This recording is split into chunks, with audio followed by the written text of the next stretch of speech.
Yo, what is up, everybody? This is your Italian God, and I'm joined by our new WWE pay-per-view champion, Le Champion. Not gonna say anything. Not gonna congratulate your new champion.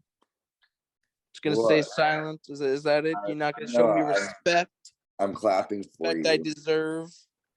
Clapping for you. Why be champion when you can be a god? You can hold on to that title for as long as you think you want. But hey, look, you're a co-champion, okay? I'd rather be an actual champion than just a co-champion. Well, you can hold on to that title until July 2nd. Keep it nice and clean and, make sure it's all good and ready. Hey, look, you keep pretending that I'm going to give up this title. Keep pretending. It's all right. Well, I'm not saying you're going to give it up. You're just going to lose it. Oh, yeah, you think you could actually take it out from underneath. Not going to happen. I like how Dana's getting all like dirty with his friggin' you can't get it all underneath. Okay, Dan, you're getting a little bit. Someone who's trying to take my title, and I'm not just gonna stand by and let it happen. Well, we'll see. I mean, listen, this is how many times have you been champion at this point? See, I held it for a few months, then I lost it at WrestleMania. Yeah. So yes, this is my second day. I can actually hold it out of a pay-per-view, unlike someone over here. Well, we'll get there because we'll see that luck will run out at Money in the Bank when they are in Las Vegas. Sure. So we'll get there, brother. So hold on. I will acknowledge you as champion because I'm a man, unlike you. You couldn't acknowledge me. Oh, I did, but I don't need to anymore because I'm a champion now. Well, congratulations. Hold on to it. Keep it nice. And when I want it, I'm coming back. But I'll let you hold on to it for a little bit. You deserve it for a bit. But just remember, when I want that title. Hey, look. I am your WWE pay-per-view champion. And pretty soon, I might be coming for that AEW pay-per-view championship, too. Both of you better watch out. You too, Enigma. Well, Enigma and I already have something planned out, so you'll just have to wait and see for that if you try to jump on that all elite wrestling bandwagon. But we'll see. You are the WWE pay-per-view champion. Congratulations! And the reason why the champion is a champion is because WWE Hell in a Cell took place last Sunday on pay-per-view. It's been a while. There's been a lot of stuff going on in our personal lives, just work and stuff like that. But we are back and ready to keep it going. Keep it going. And Hell in a Cell was live in Chicago, Illinois. And the first match of the night was for the Raw Women's title, a triple threat match. The Raw Women's Champion Bianca Belair defending against Asuka and Becky Lynch. And this was a great, amazing match. Here are some play-by-play notes. Bianca Belair and Asuka take out Becky Lynch to start. Becky Lynch pulls Asuka out of the ring, and Bianca Belair drops Becky Lynch off the top rope. Bianca Belair dropkicks Becky Lynch, and Asuka uses Bianca Belair's back to launch and dropkick Becky Lynch as well. Asuka kicks at both Becky and Bianca. Asuka with a hip attack to Becky, and Bianca goes for the KOD. However, Asuka counters it into an armbar. That's when Bianca lifts up Asuka and tosses her into the ring post. Becky drops Asuka down onto Bianca. Bianca shoulders Asuka off the apron, and then Lynch nails a slingshot leg drop to Bianca Belair and gets a 2 count. There's a Bexploder to Bianca, and Becky nails a baseball slide to Asuka. Becky hits a flying leg drop to Bianca, and Asuka with a baseball kick to Becky Lynch, getting a 2 count. Asuka nails many spinning forearms to Becky and nails a German and a hip attack and gets a 2 count. Bianca misses a KOD to Becky and nails a delayed suplex instead. Bianca Belair punches both women in the corner, but Becky grabs Bianca's braid and Bianca nails a spine buster. Bianca then slams Asuka onto Becky Lynch and nails a springboard moonsault to both women and gets a 2 count.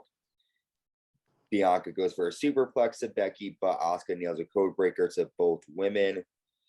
Asuka then pins both women, trying to get the pinfall on both. However, they both kick out.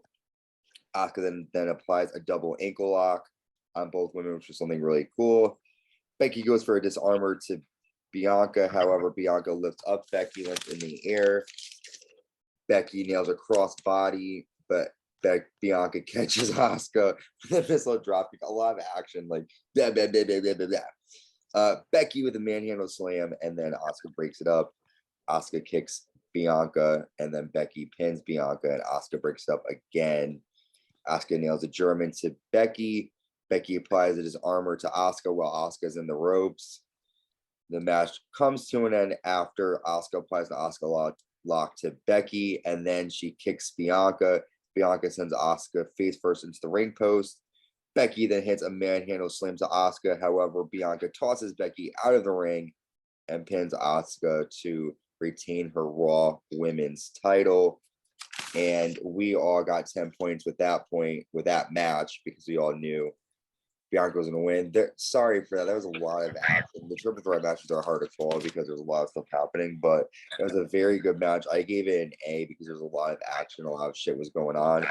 I think they all looked good. They all pulled off great moves, and it was a good match. It was a great opening match to a pay-per-view. What did you think? It was an all right match. I mean, like you said, there was a lot of action, but I mean, I'm just not really happy with the winner of it. I wish it was either Asuka or Becky, but I also want to say one thing. Yep. The fact that Bianca pushed Becky out of the ring, to take the pinfall, that seemed like a heelish move to me. Yeah. Something might be going on there, but I don't know. That would be interesting. Yep. But we both got 10 points. And yeah, it was a good match. So we'll see. Maybe she will turn heel soon. We then get a Roman Reigns promo, which, whatever. We then see Cedric Alexander talking to MVP and Omos backstage. And MVP says that her business is done and it will never come back. Us being associates are done. And then Omos tells Cedric, it's time for you to go. So basically planting seeds here. Our next match is a special handicap match, Omos and MVP against Bobby Lashley. Bobby runs at Omos with punches, but MVP grabs Bobby's legs, allowing Omos to run and splash at Bobby in the corner. MVP attacks Bobby with punches, and then MVP rakes Bobby's eyes and attacks Omos. Bobby takes down Omos and gets hit with a reverse suplex. Omos runs at Bobby in the corner. MVP with a running boot to Bobby's face, sending him outside. Omos runs at Bobby, sending him through the barricade at the timekeeper's area, which is a cool. MVP nails a knee to the face of Bobby. Bobby punches Omos off the apron and spears MVP, but Omos hits a double axe handle to Bobby. Cedric then jumps into the ring and Omos tosses him to the outside. Bobby nails a spear to Omos, and then Lashley applies the hurt lock to MVP, and MVP taps out. Bobby Lashley is your winner, and I gave that match a C. We got 0 points because we both thought that Omos and MVP were going to win. But after the match, Lashley grabs a fan's WWE title and holds it up to the camera. So, your thoughts on the match?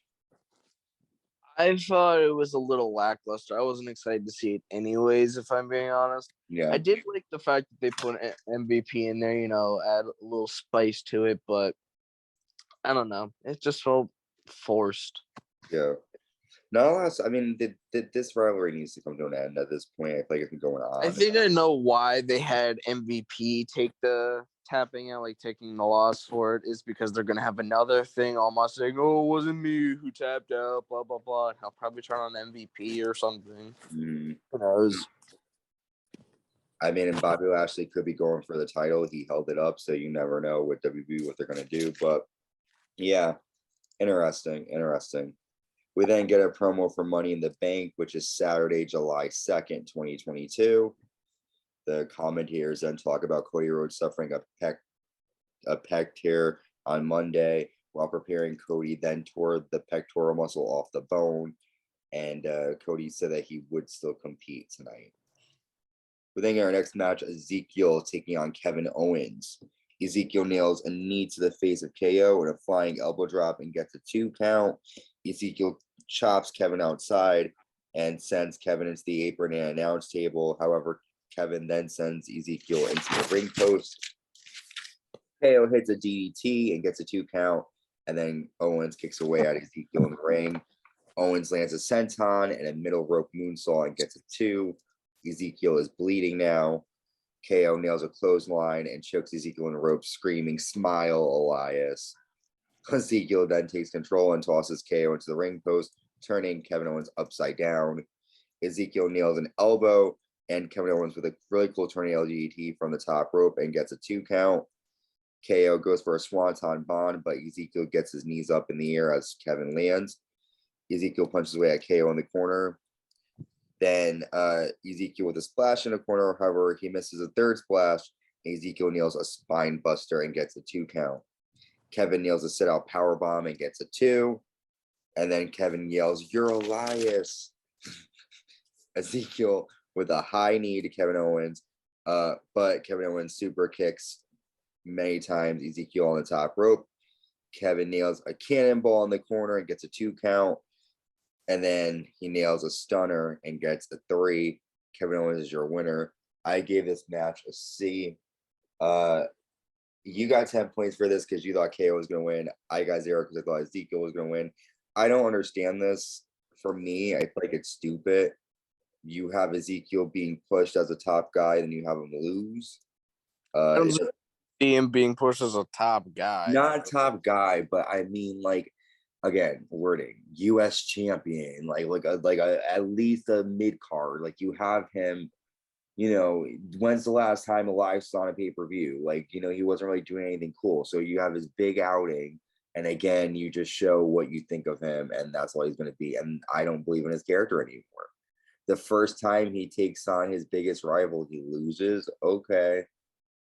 I mean, if we're being fair here, his biggest rival, Kevin Owens, I also never believed in him. Like, I never believed in this stupid fucking character. Like, really? Oh, I'm Elias's older brother, or what was it, younger or older? I forget. I think younger. All right. Oh, I'm Elias's younger brother. Where the fuck is Elias? I mean, shit, where are you going with this? That's what I want to know. I get it. It's dumb, but it's just like, don't push somebody, and then the first match they have, like with this character on a pay-per-view, you have them lose. Or not the first match, because he was on Backlash. Say this at the same time, though. Kevin Owens has been on a not exactly a winning streak per se. So I mean, I feel like neither one of them really could have taken the pin, but at the same time, if it had to be someone, I saw Kevin Owens would need the win more. That's why I said Kevin Owens. I get it. I just think if you're gonna build somebody, don't make them lose. You really think they're trying to build him? I think so, because why would they give him a whole new fucking gimmick? If you're gonna change somebody, obviously that's why. Okay, well, when you say like the gimmick, like I'll give you an example. Hurricane Helms. He didn't really go anywhere, but he was the Hurricane before that. I mean, really, whenever someone changed his gimmick, But Dan, when I was little, when we all were there, like when we were around during that time, the Hurricane was popular as fuck. It was, but that doesn't mean they give him like a world title. But he fought The Rock. Like they gave him. Yeah, you're right. He did, and yeah, he was up there, but that doesn't mean that he was like at the level he could have been. You know what I mean? I know, but I get it. By Mr. McMahon, he was praised by Mr. McMahon. They chose him over Roman or something like that, if you remember correctly. I just think if you're trying, then the whole entire question of why even change Elias? If you're gonna have a whole new character and have that character just lose, then why change him to begin with? I don't know. That's WWE for you. That's just what I'm saying. That doesn't mean that they're gonna build him up because they changed his character. It makes no sense. It doesn't. I agree with you. Because now, like, when I see Elias, I literally, or whatever the fuck his name is, I literally just think that he's gonna lose. You don't have somebody. The last time Elias has won on pay-per-view. I feel like didn't he compete? Did he compete at Backlash? No. Yeah, exactly. This is his first pay-per-view outing and he loses. That's a great start for him. You know what I'm saying? Like, it's just like, it's stupid. Like, it makes no sense. If you're going to make him believable, then you have to at least have him win on a pay-per-view. The Raws don't matter anymore.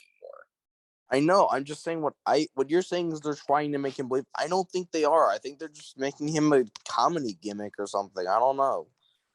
Like, I yeah, get that, but look at the comedy gimmicks drawn every week, 24/7 title. Vince loves that shit. He puts time into it. He's not obviously like it makes no, like, it doesn't make sense. It literally makes no sense. He needs something on TV, and that's what he figured would work. That doesn't mean we like it. We don't have to like it. As long as Vince like it, it's gonna happen. I know. It literally completely makes no sense. It's like now he's like dead in the water. Like, you literally have a guy harass you for pretty much 2 months, and the first time you have a chance to shut him up, you lose clean. Like, it's like, okay, you really are gonna really be tough, and anyone's gonna take you seriously. You know what I'm saying? No, I know what you're saying, but at the same time, again, I don't think they were going anywhere with this gimmick. That's why he lost clean. So then don't even put it on a pay-per-view. You're wasting time. Like, put something that matters. You 100%, but I mean, that's just WWE for you. I mean, I've kind of just grown accustomed to this. I mean, I know I hate it, but it is what it is. I kind of just let it go at this point. So fucking dumb. Anyways, and I'm not hating on Kevin Owens. I like Kevin Owens, but I just feel like you're not hating on anybody. If anybody, you're hating on WWE, and I agree. It's very stupid that they're putting up. If he was supposed to be good, why have him lose? If it's not supposed to be good, why put him on a pay-per-view? Well, even if he were even if he were to lose by like a cheating, then I'd say, okay, that's fine. But it's like you're literally having somebody who is just starting out a new gimmick, a fresh start, lose. That's pretty much showing him where he stands with the company, in my opinion.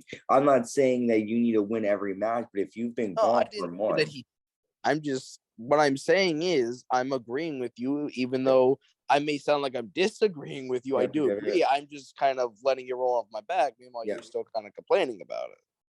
No, I'm just like, I'm appalled by this. It's dumb because I don't really like Elias, but I was feeling this character, this gimmick a little bit just because it's kind of stupid and different. And now it's just like dead on the water for me because I'm just like, okay, now he literally is inconsequential.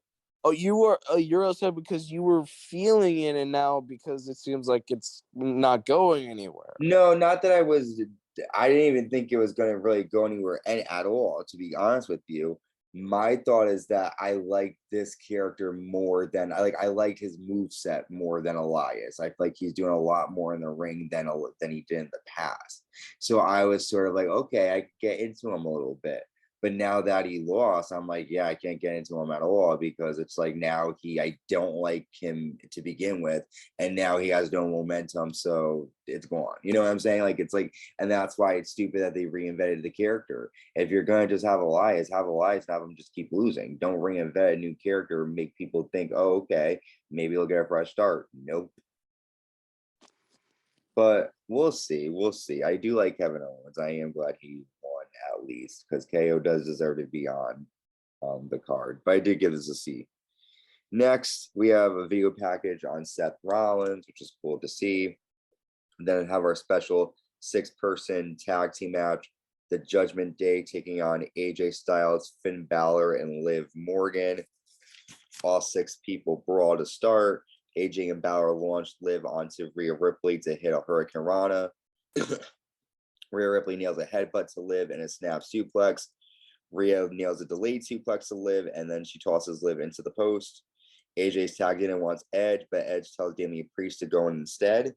AJ nails a dropkick and a Pele kick, and then Balor dropkicks Priest's leg. Edge distracts Balor, allowing Priest to nail Balor from behind. Edge runs and knocks out Balor outside the ring. Priest punches Balor in the corner, and then Edge tosses Balor hard into the post. Edge drops Balor face down to the mat and then gets a 2 count. Priest clotheslines Balor and then nails a modified backbreaker. Balor hits an overhead kick, and AJ takes out Edge and Damian Priest. AJ nails a backbreaker over his knee to Edge, and then Ailes hits a phenomenal forearm to Edge, which was the first time he's ever been able to do that. However, Damian Priest pulls AJ to the outside. Liv hits Rhea with a crucified bomb and gets a 2 count. Rhea nails a cool suplex to Liv Morgan and gets a 2. AJ, Balor, and Liv nail triple dives onto the Judgment Day outside the ring. Balor goes for the coup de grace, but Rhea pulls the ropes, causing Balor to fall. Priest hits a south of heaven to Balor. AJ then nails Priest the phenomenal forearm. Balor hits a sling blade to Edge. Balor climbs, but Rhea stands in his way. And then Edge spears Balor and gets a 3 count. The Judgment Day wins. We both got 10 points for that. And the rating is a C. However, just so you know, technically, you won by 5 points. Because in this match, you thought that Balor was going to turn heel. Technically speaking, can we really? Because I did say that, but like at the same time, it happened on Raw, not on the pay-per-view.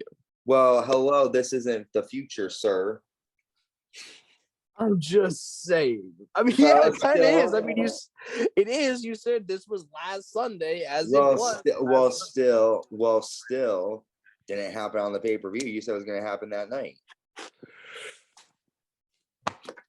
I said it was going to happen, but technically it didn't happen on the pay-per-view. 5 points, sir. 5 points.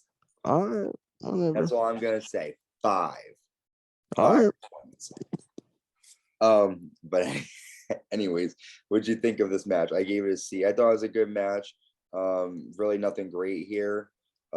And for what happens the next night on Raw, it's kind of strange. But what are your take on the match? I mean, the match was good. I just feel like if they had Finn Balor do it that night, it could have added such a more impact, you know? Mm-hmm. And then they could have said, like, oh, yeah, Finn was talking to us, blah, blah, blah, and we think that you're holding us back. I think that could have added a whole new element to that. Mm-hmm. If the way they actually did it, though, made it feel a little lackluster, you know? Yeah. I hear you. But I do think they probably wanted to make a surprise for Raw. I feel like. I guess, yeah. But I mean, at the same time, you should have done it that night, and then you could have been like, "Oh, what's gonna happen on Raw now?" Wildly, you know what I mean? Yeah. Either way would have been cool. But I hear you. But I feel like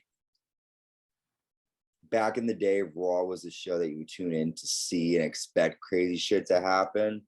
So I'm okay with them doing it on Raw. But it didn't. I do agree that like it sort of made no sense for them to win, then the next night have them do what they did. But we'll get there.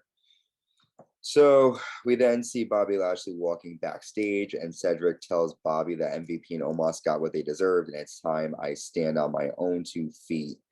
And Lashley's like, I agree, but don't ever interfere again. And he shakes Cedric's hand. We then have our special no-holds-barred match, Madcap Moss taking on Happy Corbin.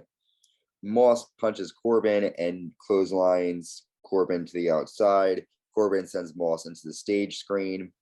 Moss sends Corbin into the railing and clotheslines Corbin to the outside again. Corbin sends Moss over the announce table, and he tosses a chair at Happy Corbin and tosses Happy Corbin into the steps twice. Corbin clotheslines Moss over the railing and chokeslams Moss from the apron into the ring. Corbin attacks Moss with a chair. Moss then is able to drop toe hold Corbin into the chair. Corbin nails a deep 6 and gets a 2. Moss nails Corbin with chair shots to the back and then nails a DDT to Corbin on a chair, gets a 2 count. Moss with 2 shoulders in the corner to Corbin. Corbin sends Moss over the railing outside. Corbin puts a chair across Moss's neck and sends him into a table. Corbin then sits up steps in the corner, but Moss nails a fallaway slam to Corbin into the steps and nails a punchline. Moss then puts a chair across Corbin's neck and steps onto the chair, injuring Corbin's neck. Moss gets the pin. I gave this match a B. We both got 10 points for that. I thought it was an interesting match. I thought it was, not a lot of great stuff, but it held my attention. What did you think? It was meh. I don't know. I don't really have much to say about it. It wasn't terrible, but it wasn't great. It just sort of was what it was, Yeah. All right, we now have our WWE US title match. The champion Theory taking on Mustafa Ali. Ali nails a Hurricane Run and arm drag, and Theory goes to the outside. Ali nails a flying crossbody to Theory outside. Theory sends Ali into the post and punches away at Ali in the ring. Ali climbs up top, but Theory tosses Ali to the outside. Theory nails a fallaway slam and gets a 2. Ali nails a spinning heel kick, and Theory then drops Ali across the ropes. Theory with a really close springboard Spanish fly and gets a 2 count. Ali nails a clothesline and a tornado DDT. Theory goes for the A-Town. He goes for A-Town down, but Ali applies an STF and Theory grabs the ropes. Ali nails a tilt-a-whirl into a DDT and gets a 2 count. He misses a 450 splash, he being Ali, and then Theory clips Ali's knee and nails an A-Town down, and Theory retains the US title. I got 10 points for that, and you got 0 because you thought Ali was going to win. This match, I gave it a B. Wasn't amazing, wasn't great, nothing spectacular, but it was better than some of the other ones. What did you think? I think it could have been better. Yeah. I don't know. Just like the pure talent in the ring, it just could have been better than what they put together. But, it wasn't a bad match per se. It's just I feel like it could have done better. Yeah. Yeah, I was expecting a bit more as well. I was a little, it was a little underwhelming, but it wasn't terrible. All right, we're here at our main event, the Hell in a Cell match. Seth frickin' Rollins taking on Cody Rhodes. This is the third match in their trilogy. Rollins comes out wearing Dusty's old polka dots to sort of play mind games. Polka dots, baby. The polka dots. Cody Rhodes comes out and he shows his arm, and everybody is freaking out. Fans are disgusted. Rhodes looks like he's hurt. It's just like a fucking nightmare to see. Dory was freaking out. His arm and body is badly bruised. The match starts and Cody nails a springboard knee and a Cody cutter. He then applies a figure 4, but Rollins nails Rhodes' injured shoulder with a kendo stick. Rollins continues attacking Cody's arm, jabbing the stick into the arm, which looked terrible. Seth then tosses Cody into the cell, and he jams a stick into Cody's arm again. Seth scales Cody's face against the cell, and Cody then sends Seth into the cell as well. Cody clotheslines Seth to the outside, and Seth then sends steps into Cody's shoulders. Seth puts on Cody's jacket and has a polka dot weight belt. Seth whips Cody with the belt numerous times, and then he also whips it on Cody's arm, and he gets a 2. Seth grabs a table, and the fans chant, "Thank you, Rollins," which was interesting because Cody's out there kicking ass, and the fans were behind him a little bit. Seth then punches the back of Cody's head, and he goes for a frog splash, but Cody moves, and Seth goes through the table that Seth had set Cody up against. Cody then grabs a bull rope from under the ring, and he tosses one side to Seth Rollins and tells him to put on the bull rope. Seth does. Cody drops Seth with the rope. That was cool to see, sort of an homage to his dad. Cody nails a super kick, and he nails Seth with the bull rope, and he gets a 2 count. Seth uses the bull rope to pull Cody into the post outside the ring. Cody nails Crossroads and gets a 2. Seth again then pulls at Cody's arm and hits a super kick. This is a crazy move. Seth nails a buckle bomb through a table to Cody Rhodes, gets a 2 count. And remember, he has his pectoral bone torn off his shoulder. Like, it's gone during this. Seth grabs a sledgehammer, and Cody nails a pedigree for the first time to Seth Rollins, which is interesting. Seth nails a curb stomp and gets a 2. Seth then hits Crossroads. Cody rolls through and hits one of his own Crossroads. Cody then grabs a sledgehammer. He hits 2 crossroads to Seth Rollins, and he doesn't go for a pin. He gets up, grabs a sledgehammer, and he nails Seth with the sledgehammer. Gets the pinfall victory. Cody gets the win. After the match, Cody says, "We're done," and he kisses the ring. I give that match an A+. You get 10 points for that because you thought Cody was going to win, and I thought Rollins was going to win. I don't care who won. That was a hell of a match. What did you think? I gotta agree. That was a really good match, and I really got to give Cody credit for putting his body through hell to do that too. Oh my God, that was insane. I had never seen something like that before, ever. I had never seen that before. I mean, Mankind, but like that was just insane. And the fact that they went on for a long ass time. I want to see actually. I want to look up really quick the actual like time for how long the match was. I think it was like 20-some minutes. Let me see. Yeah, you're probably think. right. All right, the event was 24 minutes. I was right. Yeah. Someone was Crazy. That was the longest match on the card. Yep. So, yeah. So for him to, I thought like when he first came into the Cody Cutter, I thought that was going to be it. I thought it was just going to be a quick match. But then I was like, okay, they're actually really going to do this. So I thought it was a hell of a match. I really thought it was really good, and it was a really good. It really caught my attention, and I do love how Seth is playing the mind games with wearing the polka dots and everything. I don't know, it went really well together. I'm just a little confused though. I'm confused on what Seth's gonna do now. You know what I mean? Like, if they're really done and Cody's gonna be out for a few months, what's Seth gonna do now? We'll have to see. I mean, he hasn't won in like months, something like that. Well, that's why I was hoping he was going to win this one, because then at least the storyline could be new, like something different could happen. But now he's kind of like, I was hoping maybe the Fiend would come back or something. Me too, but now it's like an awkward ending to that rivalry. So I guess we'll have to find out tomorrow night on Raw what's next for Seth freaking Rollins, right? I mean, we don't know. Well, everybody, we want to thank you so much for checking out our Hell in a Cell recap. Thank you for waiting so long. I know it's been a week. There's been a lot going on, but we have a lot of stuff coming your way with the end of June coming up. July 2nd, we have Money in the Bank. And then I also know, I don't know the exact date. I mean, SummerSlam is coming up at the end of July too. That will be SummerSlam. So Money in the Bank is July 2nd. SummerSlam is July 30th. So 2 pay-per-views. We also have AEW. I think it's Forbidden Door. That will be a great pay-per-view. That's going to be coming out soon. Check out our Raw recaps, SmackDown recaps, AEW recaps. We also have the Attitude Era years, which we'll be covering soon, and so much more. Broken Skull sessions. Drew McIntyre will be dropping soon. So be on the lookout for all that stuff. The Champion, thank you for joining me. You are our current No problem. And we will be back soon with our Raw recap. And my man, Macho Man Dan here, is going to be holding on the floor as a WWE pay-per-view champion. How does it feel? Feels great to have it back, and I'm not losing. We'll see.